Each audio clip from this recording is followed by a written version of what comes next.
आज के इस वीडियो में हम नया चैप्टर स्टार्ट करने वाले हैं क्लास 12 फिजिक्स का। ठीक है, जिसमें हम पढ़ेंगे dual nature of radiation and matter. ठीक है, ड्यूअल नेचर बोलने का मतलब ये है बच्चों कि जो रेडिएशन है, चाहे वो सन से आए या किसी इल्यूमिनेटेड लाइट से, ठीक है, या कोई भी सोर्स ऑफ एनर्जी से जो रेडिएशन निकलता है, ठीक है, उसके दो नेचर होते हैं, एक पार्टिकल नेचर और एक वेव नेचर। ठीक है, तो यहां पर जब हम बात करेंगे ड्यूअल नेचर का, तो उसके दोनों नेचर को क्या करेंगे, हम स्टडी करने वाले हैं। ठीक है, साथ ही साथ जब हम बात करते हैं पार्टिकल नेचर, है ना, तो हम जब ये लाइट अभी हम देखते हैं कि हाँ भाई कोई चीज जो है वो इल्यूमिनेट हो रहा है, पर उससे पहले सबसे पहले ये सोचना है कि कब किस तरह की चीजों को ये क्या किए, इन्वेंट किए होंगे, तब जाके लाइट जो है वो इल्यूमिनेट होना स्टार्ट हुआ।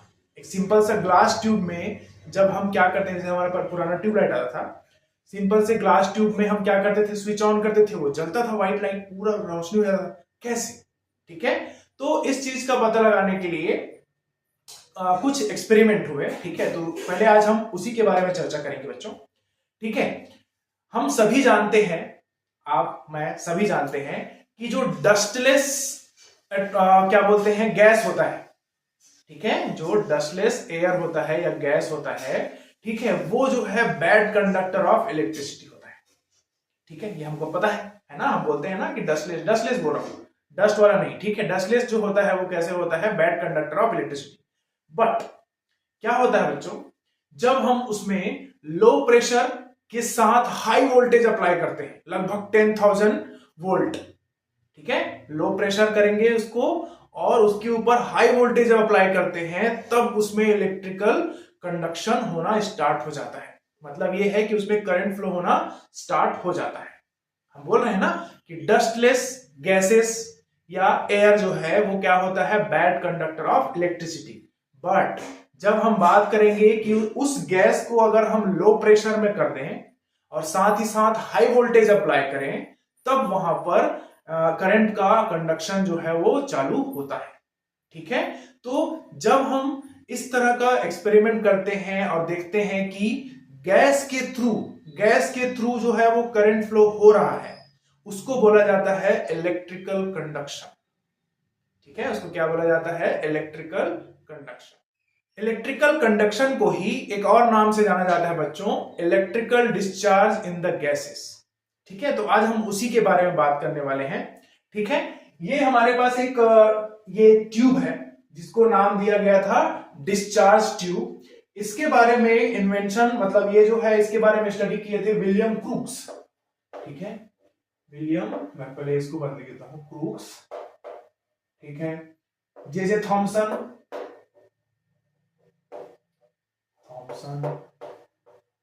ठीक है, और एक और थे रोंटजन, ठीक है, ROENT जैन। ठीक है, ये तीनों साइंटिस्ट ने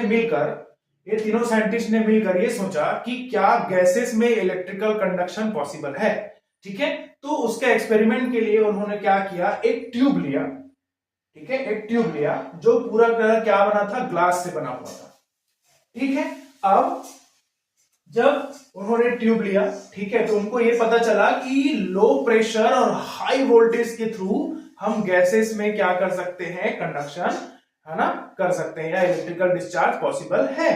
ठीक है, तो उसके टेस्टिंग के लिए उन्होंने क्या किए, एक ट्यूब लिया जिसका लेंथ लगभग 30 सेंटीमीटर था, इस तरह से, और उसका जो डायमीटर है ना, वो लगभग था 3 सेंटीमीटर का। ठीक है, तो ये डिस्चार्ज ट्यूब लिए, उसमें दो प्लेट लगाए, एल्यूमिनियम प्लेट्स, एक लगाए इधर जो नेगेटिव टर्मिनल के साथ जुड़ा हुआ है वो कैथोड, और एक जो है पॉजिटिव टर्मिनल के साथ जुड़ा हुआ है उसको नाम दिया उन्होंने एनोड। ठीक है, साथ ही साथ इसके अंदर के प्रेशर को मापने के लिए उन्होंने उसमें मैनोमीटर का उपयोग किया। ठीक है, और प्रेशर को कम करने के लिए क्या किया, वैक्यूम पंप का उपयोग किया गया। ठीक है, तो ये इसका था, और इसमें हाई वोल्टेज प्रोवाइड करने के लिए अप्रोक्सीमेटली 10,000, ठीक है, 10,000 वोल्ट प्रोवाइड करने के लिए इंडक्शन कॉइल का उपयोग किया। ठीक है ना, अब इसी, क्योंकि ये पूरा चैप्टर जो है वो इसी के बेसिस पे ही क्या बोलते हैं, चलेगा। ठीक है, इसी के ऊपर पूरा डिपेंड करता है, इस पर्टिकुलर उसके लिए। इस डिस्चार्ज ट्यूब में, ठीक है, डिस्चार्ज ट्यूब में उन्होंने कोई गैस भरा, ठीक है। अब उनको पता था कि हमको यहां पर लो प्रेशर करना है, ठीक है। तो ये था उस डायग्राम का अरेंजमेंट जिसमें एक डिस्चार्ज ट्यूब था, ठीक है, दो प्लेट लगे थे एल्यूमिनियम के, एनोड एवं कैथोड, ठीक है। साथ ही साथ अंदर के प्रेशर को मेजर करने के लिए मैनोमीटर उपयोग किया गया, उसके अंदर का प्रेशर को कम करने के लिए वैक्यूम पंप का उपयोग किया गया, ठीक है। अब जब उन्होंने इसका स्विच ऑन किया, ठीक है, और यहां पर का प्रेशर, तो eight normal temperature and pressure यहां पर कोई भी इलेक्ट्रिकल कंडक्शन पॉसिबल नहीं था, तो नहीं हो रहा था, ठीक है। फिर उन्होंने क्या किया, धीरे धीरे वैक्यूम पंप के थ्रू इसमें का जो प्रेशर है उसको क्या करते गए, कम करते गए, ठीक है। जब इस डिस्चार्ज ट्यूब का जो प्रेशर है वो 10 mm ऑफ Hg हुआ, मर्क्यूरी है ना जो हमने मेजर करते हैं, 10 mm ऑफ Hg हुआ, तब एक क्रैकिंग साउंड के साथ यहां पर क्या हो गया, एक बीम निकलना स्टार्ट हुआ, ठीक है। यहां पर बीम निकलना स्टार्ट हुआ क्रैकिंग साउंड के साथ, ठीक है। फिर उनको लगा रही यार ये क्या हो गया, तो उन्होंने क्या किया, प्रेशर को और कम किया। जब इस डिस्चार्ज ट्यूब का जो प्रेशर है वो 0.001 मिलीमीटर ऑफ Hg हुआ, उस केस में क्या हो गया, यहां पर से इनविजिबल रेस जो है वो निकलने लगे, ठीक है। अब उनको भी दिखा नहीं इनविजिबल रेस था, ठीक है। बट ये जो ग्लास ट्यूब था जिसको हमने नाम दिया था डिस्चार्ज ट्यूब, वो क्या होने लगा, इल्यूमिनेट होने लगा। क्या होने लगा बच्चों, इल्यूमिनेट होने लगा, जलने लगा, मतलब ऐसे ग्लो करने लगा, ठीक है। तो उनको समझ में आया कुछ तो हुआ है ना, जब हमने प्रेशर यहां पर कम किया तो हमने देखा कि ये पूरा डिस्चार्ज ट्यूब था वो ग्लो करने लगा, ठीक है। उसका जो ग्लो करने रहता है बच्चों वो डिपेंड करता है, जब इस डिस्चार्ज ट्यूब का प्रेशर 0.001 मिलीमीटर ऑफ Hg हुआ, ये यहां पर जो कैथोड है, ठीक है, वो जो है वो क्या करने लगा, इल्यूमिनेट करने लगा, और साथ ही साथ ये डिस्चार्ज ट्यूब भी वो क्या होने लगा, ग्लो होने लगा। ऐसा बोलते हैं कि यहां पर जो है पूरा डार्क स्पेस से भर गया था, उस डार्क स्पेस को नाम दिए थे क्रूक्स डार्क स्पेस, ठीक है। ये पूरा खाली जगह, ठीक है, तो ये भरा, ये ऐसा है ना। तो ये जो ग्लास है वो जो है वो क्या हो गया, कैरेक्टरिस्टिक्स कलर, मतलब अपने ग्लास के प्रॉपर्टी के अकॉर्डिंग कलर में से वो क्या होने लगा, ग्लो होने लगा। जैसे अगर हम बात करें कि यहां पर लेड ग्लास यूज करते हैं बच्चों, लेड ग्लास, तो लेड ग्लास का कलर होता है ब्लू। मतलब ये है कि अगर हम इस डिस्चार्ज ट्यूब को बनाने के लिए लेड ग्लास का उपयोग करते हैं तो इसका जो फ्लोरोसेंस होगा, जो ये ग्लो करेगा, उस टाइम कलर कैसा होगा, ब्लू, ठीक है। और अगर हम सोडा ग्लास यूज करते हैं, और सोडा ग्लास, ठीक है, सोडा ग्लास के लिए इसका कलर हो जाता है ग्रीनिश, ग्रीन कलर का। मतलब जो जब सोडा ग्लास अगर हम इस डिस्चार्ज ट्यूब को बनाने के लिए यूज करेंगे तो क्या होगा, उसका कलर कैसे निकलेगा, ग्रीन कलर, ठीक है। इसका जो क्या बोल सकते हैं, ग्लो है, ठीक है, जो इसका ग्लो होना रहता है, ना ही वो मेटल के ऊपर डिपेंड करता है, ना ही उसके अंदर फिल हुए गैस के ऊपर। इसको आपको अच्छे से याद रखना है।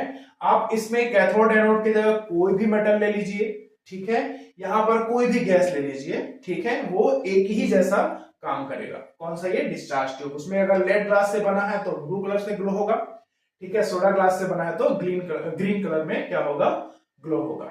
तो एक्चुअल में जो कैथोड है वहां से इनविजिबल रेस जो है ड्यू टू हाई वोल्टेज क्या होने लगा, high voltage and low pressure वहां से एमिट होने लगा, ठीक है। और वो जो है एमिट होके ग्लास से जैसे ही टकराया वहां पर फ्लोरोसेंस प्रोड्यूस हुआ। फ्लोरोसेंस बोलने का मतलब है कि ग्लास जो है वो क्या होने लगा, इल्यूमिनेट करने लगा, ग्लो होने लगा, ठीक है। तो जो इनविजिबल रेस थे उसको नाम दिया गया कैथोड रे, ठीक है। और इस कैथोड रे का खोज का श्रेय दिया जाता है किसको, विलियम क्रूक को। एक्चुअल में जो इनविजिबल रेस निकल रहे थे कहां से, कैथोड से, ठीक है, वो जब क्या बोलते हैं, या ग्लास, जो ग्लास का ट्यूब है उससे टकराया तो वो जो है वो क्या करने लगता है बच्चों, ग्लो करने लगता था, ठीक है। उस इनविजिबल रेस को विलियम क्रूक ने नाम दिया था कैथोड रेस। उन्होंने उसको एक्सप्लेन किया कि जो कैथोड रेस होते हैं वो क्या होते हैं, बीम ऑफ इलेक्ट्रॉन्स होते हैं, है ना, beam of electrons carrying very high kinetic energy या हाई काइनेटिक एनर्जी उनके पास होता है।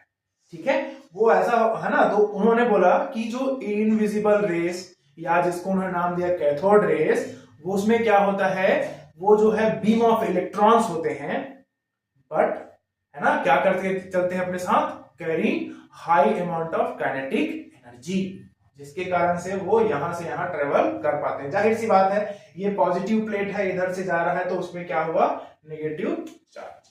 ठीक है, उसके बाद 1887 समथिंग की बात है, जे थॉमसन ने स्पेसिफिक चार्ज के बारे में पता लगाया।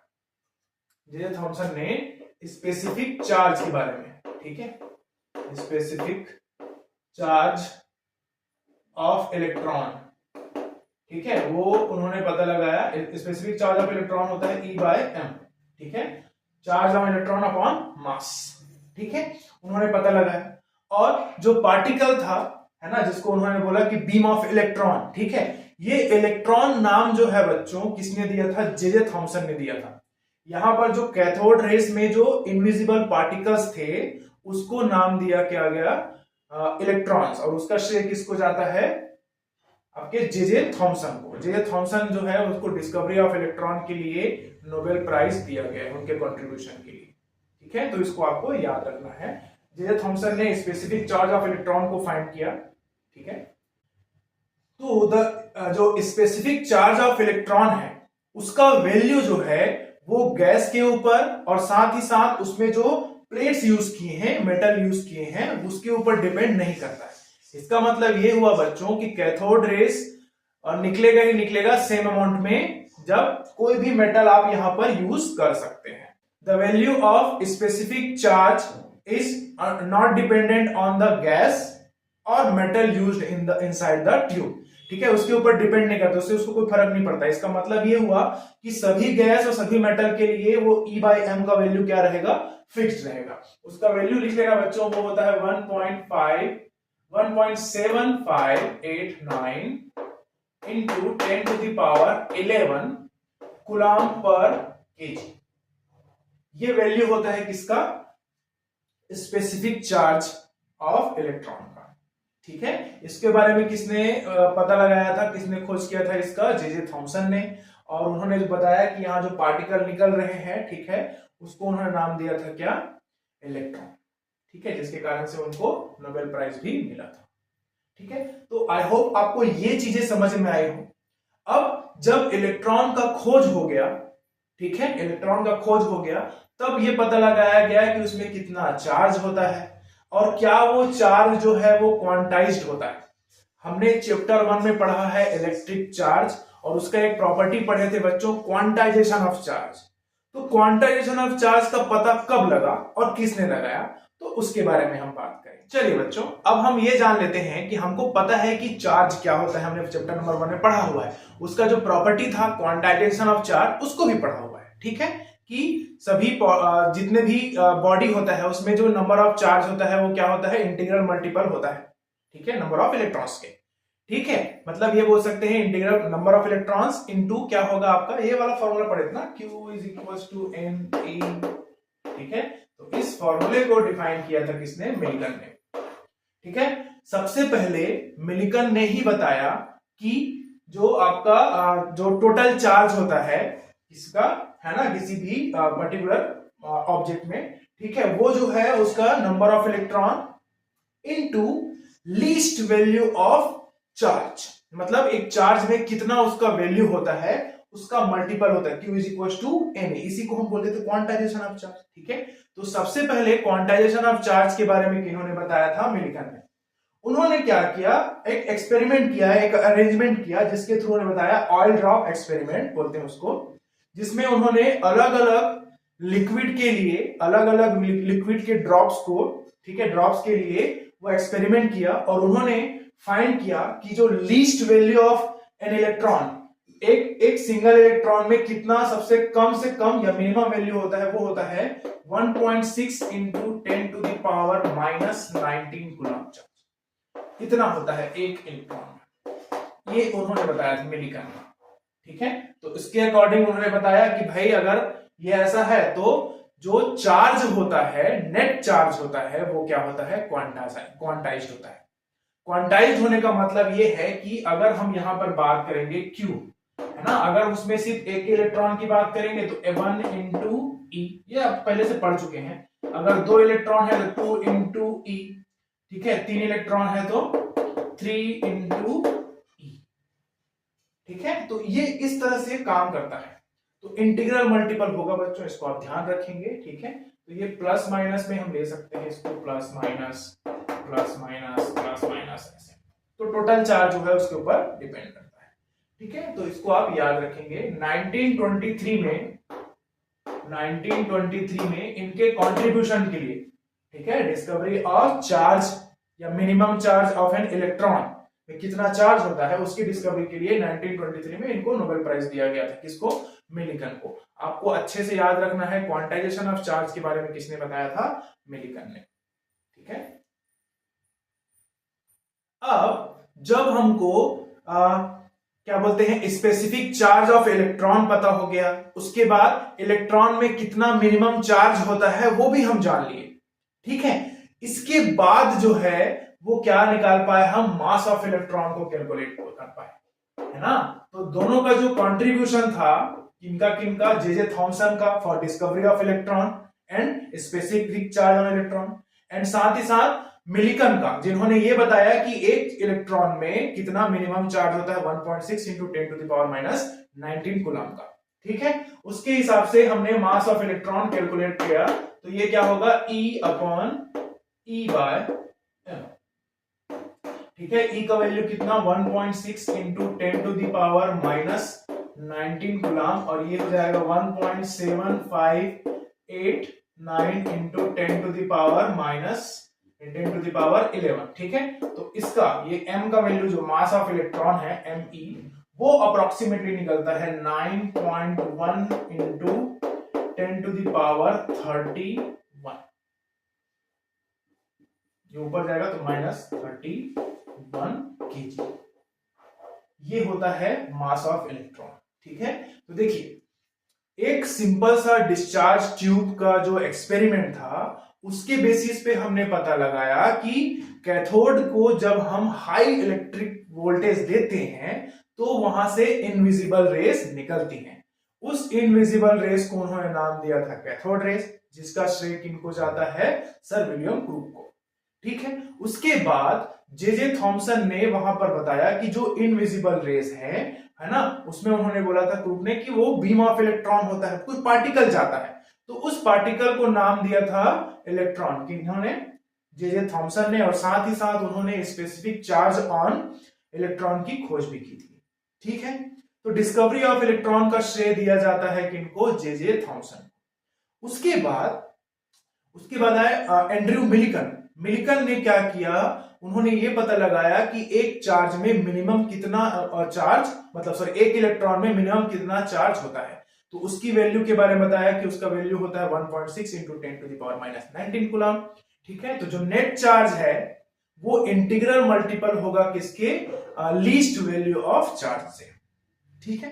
तो जब हमको पता चल गया कि एक इलेक्ट्रॉन में कितना चार्ज है और उसका स्पेसिफिक चार्ज, दोनों जब हमको पता लगाया, तो उन दोनों का रेशियो से हमने क्या कैलकुलेट किया?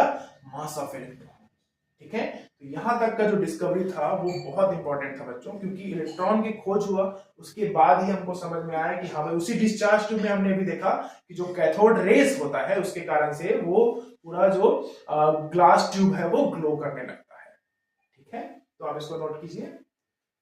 चलिए बच्चों, अब आगे बढ़ते हैं। हमने देखा कि जब कैथोड रे से, है ना, मतलब कैथोड से कैथोड रेस एमिट होना स्टार्ट हुआ, तो हमने इलेक्ट्रॉन के बारे में जान लिया, ठीक है। अब हमको ये समझ में आया जब विलियम क्रूक ने बोला था कि जो इलेक्ट्रॉन होता है उसके पास हाई काइनेटिक एनर्जी होता है, ठीक है। मतलब ये है कि वो जो इलेक्ट्रॉन जो कैथोड से निकल रहा था वो कुछ अमाउंट में एनर्जी अपने साथ लेके चलता है, ठीक है। तो उस एनर्जी, या बोलेंगे energy carried bye an electron, उसको मेजर किया जाता है बच्चों इलेक्ट्रॉन वोल्ट से। इसको हम रिप्रेजेंट करते हैं इस तरह से, ई। आपको याद रखना है, this is the smallest unit of energy, है ना। तो एक इलेक्ट्रॉन जो है वो कितना एनर्जी कैरी करता है उसको हम किससे मेजर करते हैं, इलेक्ट्रॉन वोल्ट से। इसको हम समझ सकते हैं कि जब हम पोटेंशियल उसमें अप्लाई करेंगे, पोटेंशियल अप्लाई करेंगे तो वो जो चार्ज है उसको मूव करने के लिए वर्क होगा, है ना, जाहिर सी बात है वो मूव करेगा, सर्कुलेट होगा किसके ऊपर, चार्ज के ऊपर। तो इसको अगर हम इलेक्ट्रॉन की बात करें तो ई लिख सकते हैं। तो यहां पर जो वर्क होगा बच्चों वो कितना हो जाएगा, ई वी। और हमको पता है कि ये वर्क के कारण से ही वो ऑब्जेक्ट जो है, सॉरी चार्ज जो है सर्किट में सर्कुलेट हो रहा है, मतलब उसमें कौन सा एनर्जी रहेगा, काइनेटिक एनर्जी। तो आपको याद रखना है कि the work is converted into kinetic energy, और ये हो जाएगा ई वी। ठीक है। अब अगर मैं ये बोलूं, मुझे डिफाइन करना है 1 इलेक्ट्रॉन वोल्ट को, ठीक है, 1 इलेक्ट्रॉन वोल्ट को। ठीक है, जब एक इलेक्ट्रॉन, ठीक है, 1 वोल्ट अप्लाई करने के कारण से सर्किट में एक्सेलरेट होता है, ठीक है ना। When an electron is accelerated in the influence of 1 volt, then the energy gained by the electron is 1 electron volt. ठीक है, वो क्या होगा, 1 इलेक्ट्रॉन वोल्ट होगा। अब अगर इसी में हम वैल्यूज पुट करें बच्चों, तो ये क्या हो जाएगा आपका 1.6 into 10 to the power minus 19, ये इसका वैल्यू हो गया, इंटू 1 वोल्ट। ठीक है, तो अगर ये जो है वो कूलाम हो गया और ये वोल्ट, और कूलाम और वोल्ट को हम क्या बोलते हैं, जूल। ठीक है, तो यहां पर कितना हो जाएगा, 1 electron volt is equal to 1.6 into 10 to the power minus 19, यहां पर क्या हो जाएगा, जूल। ठीक है, इसको आप याद रखेंगे कि 1 electron volt, the smallest unit of energy carried by the electron, is equal to 1.6 into 10 to the power minus 19 joule होता है। इसको आपको याद रखना है। ठीक है, इसका वैल्यू आप ध्यान रखेंगे। ठीक है, तो इलेक्ट्रॉन वोल्ट क्या है, the energy carried by the electron is measured by electron volt. This is the smallest unit of energy, इसको आप याद रखेंगे, ये जूल। कूलाम इनटू वोल्ट को हम क्या लिख सकते हैं, जूल, है ना। कहीं भी दिमाग में आता है कि सर कूलाम और वोल्ट कैसे, देखो ये चार्ज है तो इसके लिए कूलाम, ये वोल्टेज है तो ये आपका वोल्ट, दोनों को मल्टीप्लाई करेंगे तो वर्क का एनर्जी क्या, वर्क का यूनिट क्या होता है, जूल। ठीक है, तो इस तरह से हम इसको जान सकते हैं। चलिए बच्चों एक क्वेश्चन सॉल्व कर लेते हैं। An electron is accelerated by 100 volt. Find the energy gain in joule and electron volt. बहुत सिंपल सा क्वेश्चन है, आपको उसको निकालना है। ठीक है, ठीक है, तो फॉर्मूला कौन सा यूज करेंगे बच्चों, kinetic energy is equal to E V. E का वैल्यू कितना होता है, 1.6 into 10 to the power minus 19 into 100। ठीक है, तो इसको सॉल्व करेंगे तो ये हो जाएगा 1.6 into 10 to the power minus 17 joules. ये होगा काइनेटिक एनर्जी या energy gained in electron in joules. अब इस जूल को हमको कन्वर्ट करना है किसमें, ईवी में। ठीक है, तो उसके लिए क्या करेंगे, ईवी में कन्वर्ट करना है तो इसको डिवाइड कर देते हैं किससे, 1.6 into 10 to the power minus 17 को डिवाइड करेंगे 1.6 into 10 to the power minus 19 से, तो ये किसमें कन्वर्ट हो जाएगा, इलेक्ट्रॉन वोल्ट में। ठीक है, ये आपको ध्यान रखना है। ठीक है, कि जब हमको उसको जूल में कन्वर्ट करना रहेगा तो मल्टीप्लाई कर देंगे, और अगर इलेक्ट्रॉन वोल्ट में कन्वर्ट करना है तो डिवाइड। ठीक है, तो यहां से इसको सॉल्व करोगे तो ये कितना निकलेगा, 100 इलेक्ट्रॉन वोल्ट। मतलब ये हुआ कि अगर कोई इलेक्ट्रॉन है जो 100 वोल्ट के कारण से एक्सेलरेट हो रहा है, 100 वोल्ट के कारण से एक्सेलरेट हो रहा है, तब उसका 100 इलेक्ट्रॉन वोल्ट का क्या कैरी करके चलेगा, एनर्जी। ठीक है, वो जो एनर्जी कैरी करेगा उसका वैल्यू कितना रहेगा, 100 इलेक्ट्रॉन वोल्ट। ठीक है, बहुत इजी से। ठीक है, तो आई होप आपको जो आज की चीजें बताया हूं वो समझ में आया हो। ठीक है, बहुत ध्यान से पढ़िएगा, पूरा थ्योरी पोर्शन है। ठीक है, क्वेश्चन जो है बहुत कम आते हैं, बट हाँ आपको ये पता होना चाहिए कि डिस्कवरी ऑफ इलेक्ट्रॉन कैसे हुआ, फिर उसका क्वांटाइजेशन ऑफ चार्ज, इलेक्ट्रॉन का जो एक इलेक्ट्रॉन का जो मिनिमम चार्ज होता है वो कैसे पता लगाया गया। ठीक है, तो उसका इन्वेंशन कहां से स्टार्ट हुआ था बच्चों, कैथोड रेस से। कैथोड रेस का इन्वेंशन का श्रेय किसको दिया जाता है, विलियम क्रूक को। ठीक है, थैंक यू।